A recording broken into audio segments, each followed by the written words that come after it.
이 본문은 마태복음에 나오는 5대 강화 중에 네 번째 강화에 해당하는 부분입니다.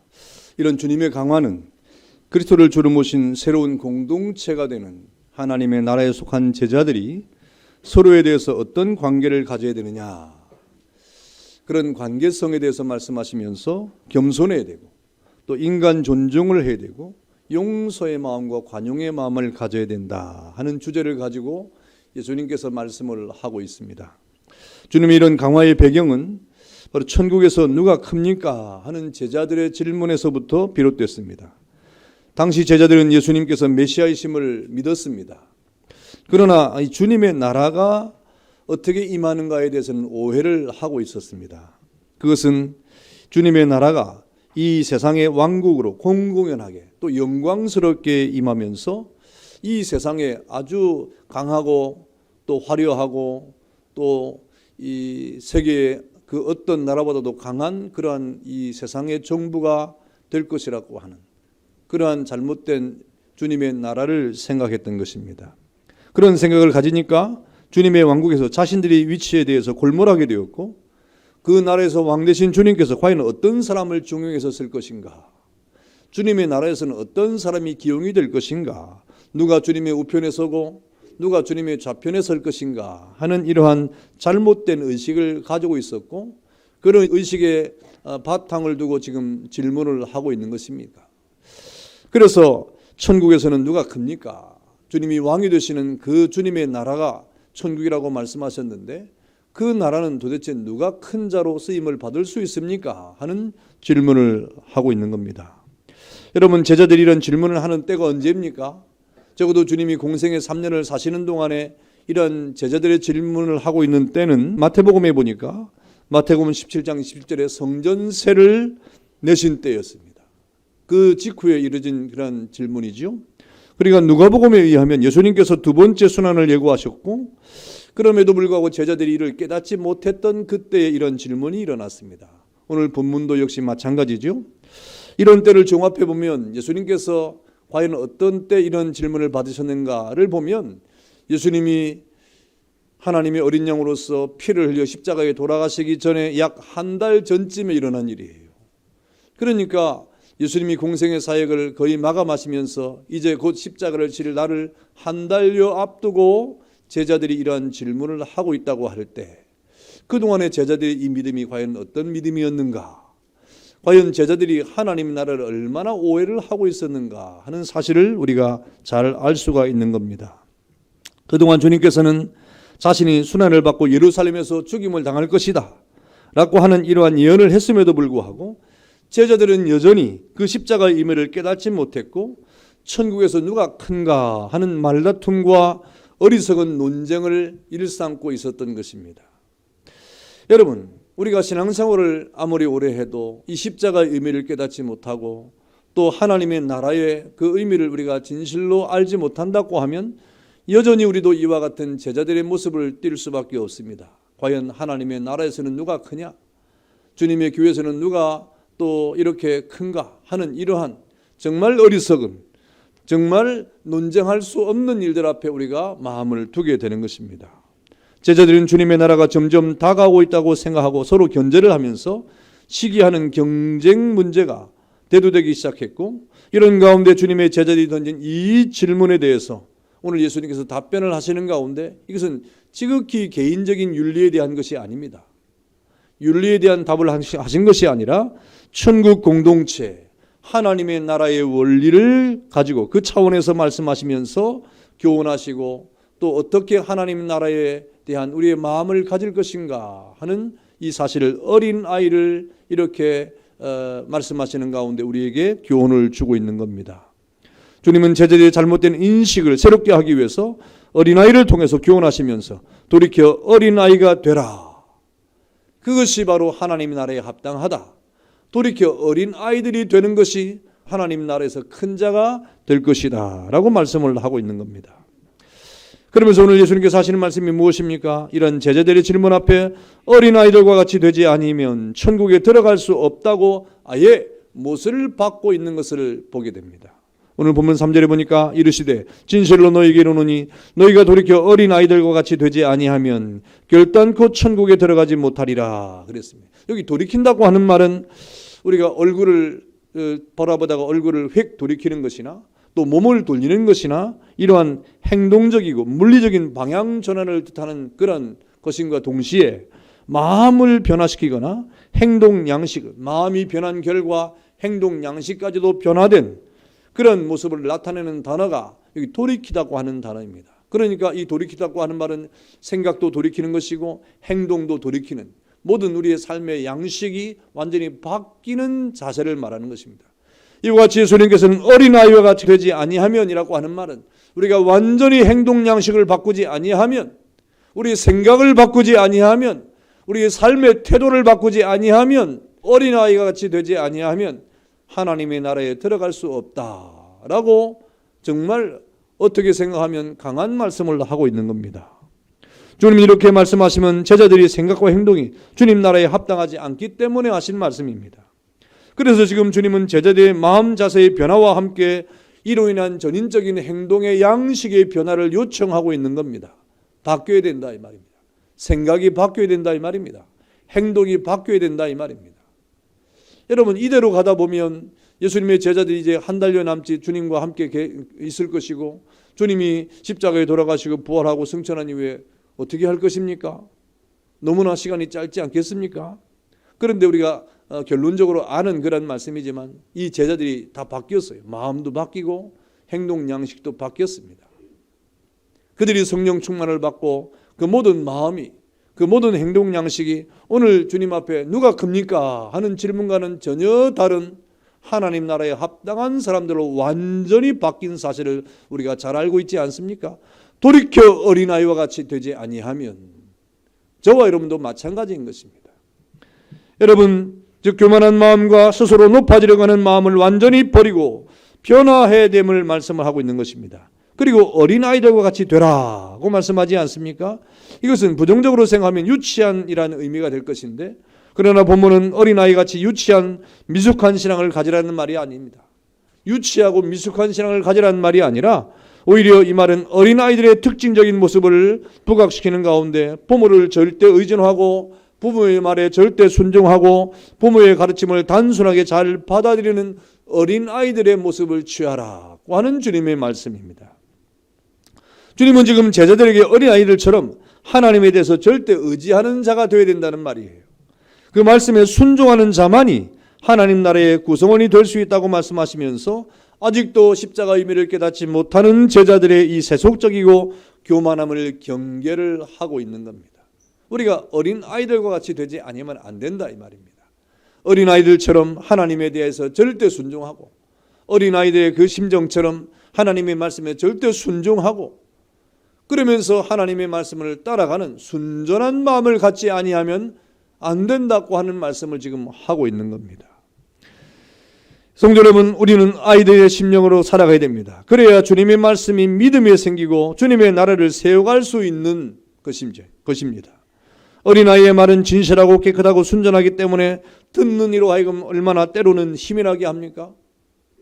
여러분, 저는 아직 할아버지가 안 됐지만 할아버지 되고 할머니 되신 여러분들이 손자나 손주들이 할아버지나 할머니 귓가에 할아버지 사랑해요 이 말을 하면 정말 맨날 며칠 잠을 못 잘 거예요. 아이의 말은 힘이 있는 겁니다. 그 어린아이의 말이 귓전을 맴도는 겁니다. 그 아이가 힘이 없어 인생의 노년을 살아가는 할아버지 할머니들에게 힘을 주고 용기를 주는 겁니다. 여러분, 어린아이의 심령을 가지고 살지 아니하면 안 된다고 성경은 우리에게 말씀하고 있지 않습니까? 또 오늘 그 손녀가 할아버지한테 질문을 해요. 할아버지, 사람은 세상에 올 때 뭘 가지고 와요? 할아버지가 세상적인 판단을 가지고 사람은 올 때 아무것도 가져오지 않는단다. 그리고 갈 때도 아무것도 가지고 가지 않는단다. 어찌 보면 세상적으로 맞는 말이죠. 우리가 공수래 공수고 하면서 사람은 빈손으로 왔다가 빈손으로 간다고 말하지 않습니까? 그것도 틀린 말은 아닌 거예요. 그러니까 이 손녀가 하는 말이 할아버지 틀렸어요. 사람은 이 세상에 올 때 죄를 가지고 온다고 그랬어요.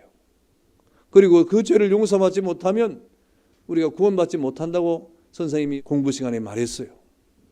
그러니까 할아버지가 깜짝 놀랐습니다. 뭐 둘 다 틀린 말은 아닙니다. 그러나 그 어린아이는 하나님의 말씀을 듣고 그 들은 말씀을 그 믿음으로 그 마음에 간직했다 이 말이에요. 여러분, 아이들은 그런 힘이 있는 겁니다. 하나님의 말씀에 대한 순전함이 있는 겁니다. 하나님의 말씀에 대한 그 절대 순종함이 있고 그 말씀을 그대로 믿는 그러한 순진함이 있다. 돌이켜 어린아이와 같이 되지 아니하면 우리가 결단코 천국에 들어갈 수 없다는 말은 우리가 하나님에 대하여 하나님의 말씀에 대하여 어떤 믿음을 가져야 되는가를 우리에게 말씀하시는 것을 깨닫는 여러분 되기를 축원합니다. 어린아이와 같이 되지 아니하면 우리가 제자들처럼 잘못된 인식 앞에 우리가 새롭게 되지 아니하면 우리가 하나님 앞에 결코 구원에 이를 수 없음을 말씀하고 있지 않습니까? 여러분, 우리가 어린아이들처럼 하나님에 대하여 하나님의 말씀에 대하여 순전한 믿음을 갖는 은혜가 있기를 주 이름으로 축원합니다. 하나님도 이런 어린아이 같은 마음을 소유한 사람을 귀중하게 보시고 그들을 사랑하시는 분입니다. 주님은 어린아이를 사랑할 뿐 아니라 어른이 되어도 어린아이같이 순전하고 단순하고 겸손한 사람을 축복하시고 그런 사람을 하나님이 이렇게 하나님의 은혜 가운데 이 땅을 살아가게 하시는 것을 여러분 깨닫기를 축원합니다. 또 오늘 예수님께서 말씀하시기를 누가 큽니까? 하는 제자들의 이 질문 앞에 어린아이와 같이 자기를 낮추는 사람이 천국에서 큰 자니라 라고 말씀을 하고 있습니다. 오늘 4절에 보니까 그러므로 누구든지 이 어린아이와 같이 자기를 낮추는 사람이 천국에서 큰 자니라 그랬습니다. 이 낮춘다는 말은 평평하게 평지를 만든다는 그런 의미를 가지고 있습니다. 이러한 사실은 굴곡이 심한 땅을 다져서 자유롭게 다닐 수 있는 평평한 길로 만든다는 말이에요. 굴곡진 길을 걷는 것이 얼마나 힘듭니까? 이 울퉁불퉁한 길을 걷는 것이 얼마나 피곤한 일입니까? 잘못하면 넘어지고 상처가 나고 깨지기 쉽지 않습니까? 그런데 이 낮춘다는 말은 그 모든 땅을 평지로 만든다는 거예요. 그래서 걷기도 편하고 달리기도 편한 그러한 길을 만든다는 말입니다. 신약 성경에는 이러한 말을 순종이란 뜻으로 낮아지다, 비천에 처하다, 겸손하다, 주님이 자신을 낮추다고 하는 말씀과 똑같은 것이죠. 하늘 보좌를 버리고 이 세상에 오신 주님이 자기를 비워 종의 형체를 가졌다는 그 의미와 같은 것입니다. 그러므로 어린아이와 같이 자기를 낮춘다는 것은 어린아이처럼 겸손한 자세로 낮아져서 자발적으로 남을 섬김과 동시에 순종의 자세로 종의 도리를 다하는 그러한 자세를 우리에게 말씀해 주고 있는 것입니다. 예수님 바로 이러한 자가 천국의 시민으로서 합당하고 겸손하게 자신을 낮출수록 큰 자가 될 것이다. 어린아이처럼 자신을 낮추는 사람이 천국에서 큰 사람이 될 것이다. 제자들이 누가 큽니까? 누가 주님 앞에 이 재상으로 기용을 당하고 그렇게 쓰임을 받을 수 있는 사람이 되는 것입니다. 어떻게 해야 됩니까? 하는 질문 앞에 어린아이 같이 자기를 낮추는 자가 천국에서 크다라고 말씀을 하고 있는 겁니다. 주님은 이런 말씀을 통해서 당시 정치적이고 지상 왕국을 기대하면서 권력에 집착했던 제자들의 영적인 무지와 교만을 일깨워주시는 가운데 어린아이들처럼 겸손해야 하나님의 나라에서 큰 자가 될 것이다 라고 이렇게 영적인 교훈을 하고 있는 겁니다. 성경에 어린아이처럼 이렇게 자신을 낮추는 사람이 참 많이 나옵니다. 여러분, 특별히 요셉을 우리가 볼 때 요셉은 다른 형제보다 더 많이 사랑을 받아가지고 어릴 때부터 어떤 옷을 입었습니까? 채색 옷을 입고 자라지 않았습니까? 그런데 이 요셉은 아버지 야곱뿐만 아니라 하나님께도 사랑을 받은 사람이었습니다. 왜 요셉이 이렇게 특별히 하나님 앞에 사랑을 받았을까? 왜 부모로부터 그렇게 사랑을 받았을까? 여러분, 창세기 37장 2절의 말씀에 보면 야곱의 족보는 이러하니라 라고 말해놓고 야곱의 족보에 대해서 말할 때 다른 형제들의 말은 전혀 하지 않습니다. 그러면서 요셉에 대해서만 말을 하고 있어요. 그러면서 야곱의 족보는 이러하니라 해놓고 요셉이 17세의 소년으로서 이렇게 말씀을 하고 있는데, 다시 말하면 요셉이 17세가 되었다 이 말이죠. 여러분, 히브리 민족에 있어서 17세는 장정입니다. 전쟁에 나갈 수가 있고 어른들의 어떤 이론이 돼 가지고 함께 그 사회에 살아갈 수 있는 나이가 바로 17세인 것입니다. 그런데 그 성경에 보니까 17세라고 해놓고 이 요셉을 향하여 뭐라고 말했냐면 소년이다 그랬습니다. 이 소년은 나할이라고 하는 히브리 말인데 어리라고 하는 말이에요. 어리다. 이 날이라고 하는 단어를 어디에 사용했냐고 하면 모세에게 사용했어요. 모세가 3살 때 이렇게 아주 이 땅에 태어나서 가장 아름다운 100일이 지날 때쯤에 이 모세를 향하여 날 소년이라고 말했습니다. 그러니까 17세 요셉이나 또 3달이 되는 100일째 되는 이 모세나 같은 단어를 쓰고 있다고 하는 것은 요셉이 그 나이에 비해서 행동이 어렸다는 말이에요. 이 말은 요셉이 나이에 비해서 이렇게 지능이 떨어졌다든지 아니면 사람들의 어떤 이야기를 알아듣지 못했다는 말이 아니라 그는 17세라고 하는 나이를 가지고 있었지만 어린아이의 심령을 가지고 있었다는 말입니다. 어린아이의 모습을 취하고 있었다는 말입니다. 요셉의 나이에 비해서 행동하는 것이 어린아이 같았고 단순하고 순진했다는 말이에요. 이것이 형들에게서 얕잡아 보이고 미워했던 이유이기도 했습니다.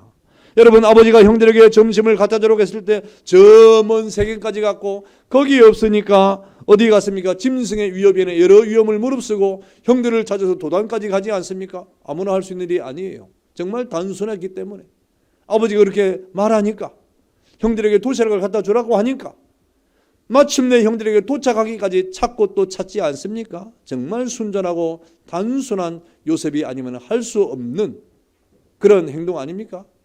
만약에 17살이라고 해도 머리가 잘 돌아가고 이렇게 좀 자기를 좀 이렇게 생각할 줄 아는 사람은 이 가서 없으니까 얼른 돌아와가지고 아버지한테 아버지 가보니까 없습디다. 아이고 더 이상은 못 찾겠습니다. 하고 돌아왔을 거예요.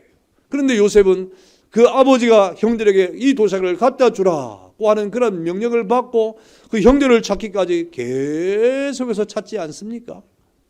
이것이 요셉이 가지고 있었던 순전함이에요. 나알이라고 하는 그가 비록 소년이었지만 어린아이의 심정으로 단순하게 이렇게 겸손했기 때문에 아버지의 특별한 사랑도 받았고 하나님의 특별한 축복도 받았던 것입니다. 이런 요셉의 겸손과 어린아이의 마음이 하나님 나라에서 큰 자가 된 것입니다. 누가 하나님 나라에서 큰 자가 될 것이냐? 자기를 이렇게 생각하면서 자기의 앞가림을 잘하는 사람이 결코 아니라 하나님 나라에서 단순하고도 순전하게 하나님 말씀을 순종하고 겸손히 따라가면서 끝까지 그 말씀을 순전히 따라가는 주님의 사람들이 바로 하나님의 나라에서 큰 자가 될 것이다. 믿기를 축원합니다. 오늘 예수님께서 제자들에게 이렇게 말씀을 하고 있는 겁니다. 예수님, 누가 큰 자가 됩니까? 라고 하는 이런 질문 앞에 예수님이 또 말씀하십니다. 어린아이를 영접하는 것이 주님을 영접하는 것임을 말씀하고 있습니다. 5절에 보니까 또 누구든지 내 이름으로 어린아이 하나를 영접하면 곧 나를 영접함이니 라고 말씀했습니다. 여기 어린아이라고 하는 것은 실제로 나이가 어린 아이를 말하는 것도 있고 더 나아가서 연약하고 신분상 보잘것없는 소외된 자들을 뜻하는 것일 수도 있는 겁니다. 그래서 이 나이가 아주 어린 아이도 실제적으로 말하는 것이고 또 그런 어린 아이들처럼 그렇게 사람들에게 주목받지 못하는 보잘것없는 신분의 사람들을 또 뜻하는 것이죠. 주님은 하나님 나라의 제자들에게 어린아이 혹은 어린아이처럼 연약하고 보잘것없는 자 하나라도 당신의 이름으로 영접하면 그 사람을 내가 소중히 여길 것이다 라고 말씀하고 있는 겁니다. 어린아이처럼 겸손하게 주님을 따르는 자들이나 보잘것없는 없이 여기는 자들일지라도 주님의 이름으로 이들을 영접하는 것이 주님의 가르침의 실천적 행동이라고 하는 말이죠. 그러니까 귀하지 않은 사람이 한 사람도 없는 거예요. 모든 사람은 다 주님 앞에서 환영받고 또 그 주님의 사랑을 받을 만한 충분한 자격이 있다고 하는 말입니다. 이런 성도의 행동이 주님을 영접하는 행위라고 말씀하고 있는 것입니다. 예수님의 이름 때문에 연약하기도 하고 비천한 이들을 영접했을 뿐인데 이런 행동을 오늘 주님께서는 성경은 뭐라고 말합니까? 그 예수님을 영접하는 놀라운 영광을 취하는 것과 동시에 하나님을 영접하는 것이라고 이렇게 말하기도 한 것입니다.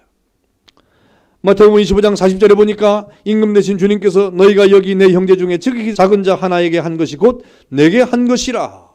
이 작은 사람에게, 비천한 사람에게, 연약한 사람에게, 어린아이 같은 사람에게 우리가 선을 베풀고 그 어린아이 같은 사람에게, 비천한 사람에게 하나님의 사랑을 베푸는 것이 곧 주님께 한 것이다 라고 말씀을 하고 있지 않습니까? 그럼 우리가 주님을 사랑한다고 하면 이와 같이 어리고 약한 자들을 돕고 따뜻한 마음으로 보살피는 것이 하나님 나라에 합당하다 이 말입니다. 이건 윤리적인 것도 되지만, 그러나 하나님의 공동체 안에서 특별히 예수 그리스도 이름으로 구원받은 하나님의 백성들을 우리가 어떻게 대해야 하는가, 구원받은 하나님의 백성들을 우리가 어떻게 상대해야 되는가 하는 말씀을 우리에게 주는 것입니다. 그런데 오늘 더 심각한 말씀이 나옵니다. 6절에 보니까 누구든지 나를 믿는 이 작은 자 중 하나를 실족하게 하면 차라리 연자맷돌이 그 목에 달려서 깊은 바다에 빠뜨리는 것이 나으니라. 실제로 이런 형벌이 고대에 있었습니다. 아예 사람을 맷돌에 매가지고 바다에 던져버리는 거예요. 못 나오게. 이런 형벌이 있었어요. 그런데 오늘 예수님께서 이런 말씀하십니다. 믿는 자, 나를 믿는 이 작은 자, 그리스도 안에서 구원받은 사람들 가운데 혹 부족하거나 혹 연약하거나 혹 이렇게 주목받지 못하는 자라 할지라도 그 한 사람의 그 영혼을 실족하게 하거나 그 한 사람의 영혼을 우리가 비천히 여기는 사람은 그야말로 주님 앞에 얼마나 큰 죄를 짓는 것인가를 말씀을 하고 있는 겁니다. 다시 말하면 차라리 연자맷돌을 달고 깊은 바다에 빠지는 형벌보다 더 무서운 죄에 대한 책임을 받게 될 것이다 라고 말씀을 하고 있지 않습니까? 왜 그렇습니까? 그 작은 소자, 어린 아이, 보잘것없는 한 영혼을 위해서 주님이 십자가에 달리신 거예요. 주님이 피를 흘리신 거예요. 주님이 그 피를 흘려서 그 한 영혼을 사랑하시고 그를 구원하신 것입니다. 그 거룩한 핏값으로 한 영혼을 사랑했는데 우리가 무슨 권리로 그 영혼을 이렇게 없이 여길 수가 있는 것입니까? 그러니 그리스도의 공동체 안에서 믿음 안에 있는 그 모든 사람들은 하나님의 사랑을 받기에 충분하다. 그러니 하나님을 사랑하고 이웃을 사랑하고 서로 사랑하라고 하는 이 주님의 계명이 오늘도 우리에게 지금 들려지고 있는 말씀 아닙니까? 그리스도 안에서 신령한 공동체를 이루는 하나님의 나라는 바로 이러한 나라가 되어야 된다. 이런 누가 크냐라고 경쟁하는 것이나 누가 더 나은 사람인가를 서로 이렇게 시기하는 것이나 누가 더 높은 사람이 될 것인가에 대한 어리석은 그런 논쟁이 아니라 서로를 사랑하고 관용하는 가운데 그리스도 안에서의 구원의 감격으로 살아가는 공동체가 바로 하나님의 나라에 합당한 것인 것을 말씀을 하고 있는 것입니다. 여러분, 어린아이 같은 사람이 또 등장하는 그 다윗입니다. 다윗이 쓴 시편을 보면 그가 얼마나 많은 사람에게 멸시를 받고 핍박을 받고 고통을 당했는지 모릅니다. 왜 그렇게 고통을 받았을까? 왜 핍박을 받았을까? 왜 그렇게 멸시를 받았을까? 여러분, 그걸 곰곰이 생각해 보면 그는 목동 출신인데다가 그가 어린아이처럼 순전했기 때문입니다. 권무술수가 있다든지 아니면 또 사람들을 힘으로 억압한다든지 그런 사람이 아니라 정말 단순하고 순전한 사람이었기 때문에 그렇습니다. 참 사람들은 단순한 사람에 대하여 순전한 사람에 대해 얼마나 오해를 하는지 모릅니다. 다윗이 왕이 된 후에도 얼마나 천진난만한 어린애 같았는지 우리는 성경을 통해서 알 수가 있습니다. 그가 잃었던 여호와의 궤를 찾아왔을 때 다윗이 사무엘하 6장 14절에 보니까 여호와 앞에서 힘을 다하여 춤을 추었다. 얼마나 기뻤는지 그가 어린아이 심령으로 하나님 앞에 힘을 다하여 춤을 추었다. 그때 다윗의 이 에봇을 입었는데 그가 이 춤을 추니까 그 에봇이 이렇게 비껴가면서 넓적 다리까지 다 보이고 이 속옷까지 다 보이는 그렇게 춤을 추었던 것입니다. 그러니 많은 사람들이 볼 때 아유 왕이 돼가지고 저렇게 채통이 없이 하고 그런 마음이 왜 없지 않았겠습니까? 그런데 그 다윗의 부인 미갈도 그런 마음을 가지고 있었어요. 그래서 미갈이 그 창문을 보면서 비웃었습니다. 왕이 돼가지고 어떻게 저렇게 할 수 있느냐? 그래서 다윗을 보자마자 그 마음에 가지고 있었던 분을 품고 하는 말이 무엇입니까? 이스라엘 왕이 오늘 어떻게 영화로우신지 방탕한 자가 염치 없이 자기의 몸을 드러내는 것처럼 오늘날 그 신복의 계집종의 눈앞에 몸을 드러냈습니다. 비천한 사람처럼 왜 그렇게 행동합니까? 하고 이 왕후가 미갈이 그렇게 말을 했습니다. 이 미갈의 말을 듣고 다윗이 뭐라고 말했습니까? 이는 여호와 앞에서 한 것이다. 너는 사람들 앞에 한 것이 아니라 이 말입니다. 여호와의 궤가 우리에게 돌아오는 이 기쁨을 우리가 감출 수 없어가지고 여호와 앞에서 내가 춤을 춘 것이다. 내가 사람들 앞에서 춤을 춘 거 아니라 이 말입니다. 하면서 다윗이 내가 여호와 앞에서 한 것이니라. 저가 내 아비와 그 온 집을 버리시고 나를 택하사 나를 여호와의 백성 이스라엘의 주권장으로 삼으셨으니 내가 여호와 앞에 이렇게 뛰는 것이 마땅하지 아니하냐 하고 말했습니다. 여러분 이것을 보면 다윗은 어린아이 같은 심령을 가진 사람이에요. 하나님의 나라 일 앞에 우리가 주님의 거룩한 일을 좀 이렇게 하려고 하면 이 연세에 어떻게 합니까? 채통이 있지 어떻게 그런 것을 하겠습니까? 이렇게 주의를 좀 하려고 하면 그런 일을 나는 못합니다 하는 우리의 마음이 얼마나 많습니까? 그런 마음이 있을 수도 있죠. 그러나 하나님 앞에서는 그런 마음을 내려놓아야 됩니다. 어린아이 같은 심령을 가져야 됩니다. 순전한 마음을 가져야 됩니다. 순전한 심령을 가질 때 그 사람이 하나님 앞에 복을 받지 않겠습니까?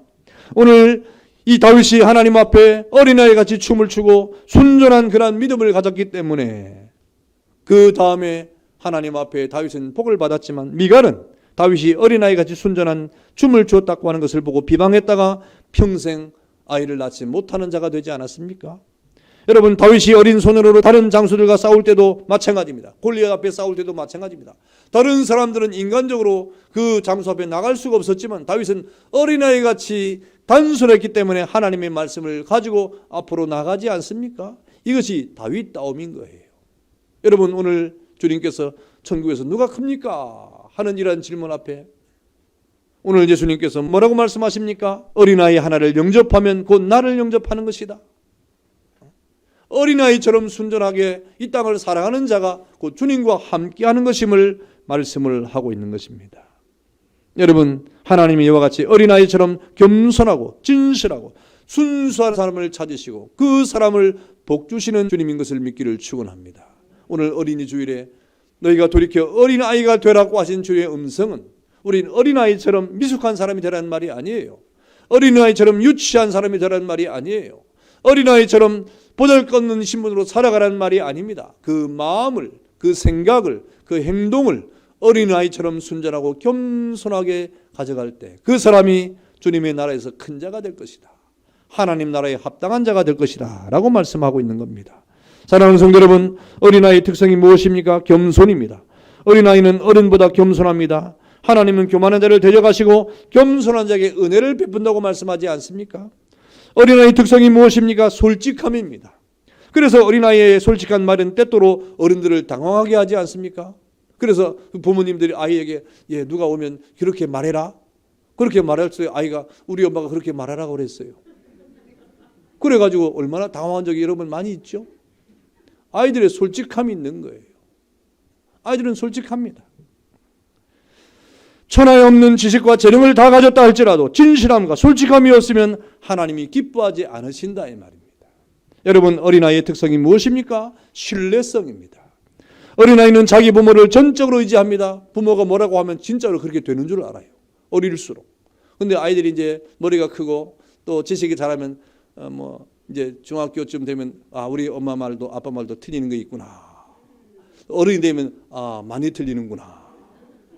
자기가 어른이 되면 아이고 내가 부모를 대신해서 모셔야 되겠구나. 근데 생각하죠? 하나님은 인간의 부모가 아니잖아요. 우리는 그래서 하나님에 대해서 늘 어린아이가 되어야 됩니다. 하나님에 대해서 늘 어린아이가 되어야 돼요. 여러분이 컸다고 하나님 말씀 앞에서 내가 컸으니까 하나님 말씀도 조금 틀릴 거야. 이제는 내가 하나님 말씀보다도 내가 이 땅에서 잘 살아가지고 하나님의 일을 내가 도와야지. 어림없는 소리예요. 하나님은 절대하신 분 아닙니까? 그런 우리가 어린아이처럼 하나님에 대한 신뢰성을 가져야 되는 겁니다. 하나님이 세계적으로 크게 들어서지는 그런 능력의 사람들은 모두 어린아이같이 단순하게 어리석어 보일지라도 순전한 영으로 하나님의 그 말씀과 그 뜻을 쫓았던 사람인 것을 깨닫기를 축원합니다.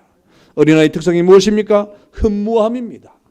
젖된 아이가 엄마를 흠모하듯이 하나님의 말씀을 갈급하고 하나님의 은혜를 갈급해서 그 사슴이 시냇물을 쫓아 갈급함 같이 이렇게 하나님을 갈급하고 그 말씀을 갈급해하는 사람, 흠모하는 사람, 이것이 바로 어린아이의 특성과 같이 이 땅을 살아가는 성도의 모습이 아니겠습니까?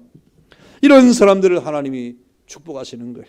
성도 여러분, 어린아이같이 되라고 하는 것은 진짜 세상에서 바보가 되라는 말이 아닙니다.